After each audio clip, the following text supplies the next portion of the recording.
عامر خان سے میری ملاقات ہوئی، میں نے اس کو کوئی دین کی بات نہیں کی، صرف محبت۔ اب تک اس کے میسیج آتے کہ میں زندگی میں کسی سے متاثر نہیں ہوا، تم پہلے آدمی ہو جس سے میں متاثر ہوں، میں نے کوئی جادو کیا، صرف محبت۔ میں جب گیا بڑی مشکل سے اللہ نے، ملاقات کا کوئی راستہ نہیں تھا، وہ مجھے نہیں جانتا تھا، میں اسے نہیں جانتا تھا، کوئی موقع نہیں مل رہا تھا ملاقات کا، تو اللہ نے شاہد آفریدی کو بھیج دیا۔ شاہد آفریدی اس کی دوستی تھی، ہمارا جو کرکٹر ہے۔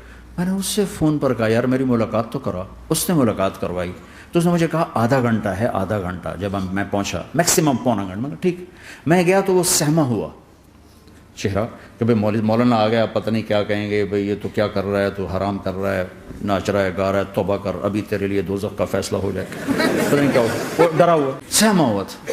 تو میرا ایک دور کالج لائف تھا، میرے اللہ نے مجھے ہدایت دی، اور میں 3 دن کے لیے میں اس دوست کو، اس کی نسلوں کو دعائیں دیتا ہوں جو مجھے زبردستی پکڑ کے لے گیا۔ نہ میرا تبلیغ سے کوئی تعلق، نہ واسطہ، نہ میں کوئی ان سے متاثر۔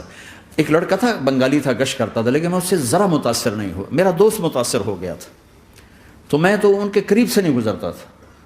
تو وہ اور میں اسکول میں اکٹھے آ رہے تھے، کالج میں اکٹھے آ رہے تھے، تو وہ متاثر ہوا، وہ 3 دن کے لیے جا رہا تھا، تو مجھے بتائے بغیر میرا ہاتھ پکڑ کے لے گیا، مجھے کام ہے چلو میرے ساتھ، اور میں اس کو انکار نہیں کر سکتا تھا، یہ میرا اس کا تعلق تھا۔ اب بھی اسی طرح بھائیوں جیسا تعلق، میں اس کا احسان ماں، مجھے زبردستی لے گیا۔ ہمارے پنجابی کی مثال ہے کبے نو لت لگی، وہ سیدھا ہو گیا۔ وہ جو ہوتا ہے ہنچ بیک ہوتا ہے نا، اس کو کسی نے لات ماری تو سیدھا ہو گیا، مہربانی بھائی تیری لات سے میں سیدھا ہو گیا، تو مجھے تو وہ کبے والی لت پہ گئی۔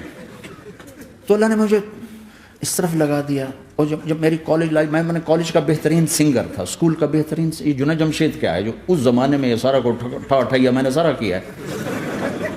تو اب وہ بیچارہ ایسے بیٹھا ہوا، تو میں نے اس سے بیٹھتے فلموں کی باتیں شروع کر دی۔ اور تھوڑی دیر بعد میں نے محسوس کیا کہ فرام 60 to 72 جو فلم انڈسٹری کو جتنا میں جانتا تھا اتنا وہ نہیں جانتا تھا، تو اس کے اوپر میرے علم کا روپ پڑ گیا، اس کی لائن کا علم تھا نا، تو حیران پریشان، جو واز تو ہو نہیں رہا، تو کبھی دلیپ کمار کی باتیں شروع ہو گئیں، کبھی راج کپور کی شروع ہو گئی، کبھی محبوب صاحب شروع ہو گئے، کبھی مدن موہن شروع ہو گئے۔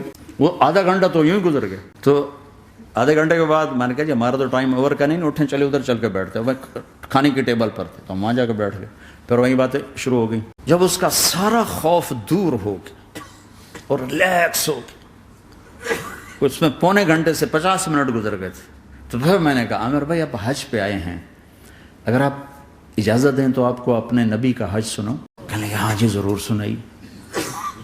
پھر میں 1.25 گھنٹہ بولتا رہا، اور وہ ایسے کر کے یہاں سے وہ یوں نہیں ہوا، 1.25 گھنٹہ ایسے بیٹھ کے ہلا نہیں اپنی جگہ سے۔ لوگ محبت کے بھوکے ہیں، تم فتوے دینا شروع کر دیتے۔ 2 گھنٹے کی ملاقات کے بعد جب ہم نکلے تو نیچے تک چھوڑنے آیا عامر خان۔ حج کے بعد میں نے کہا ایک ملاقات اور ہو جائے گا، ضرور ہوگی۔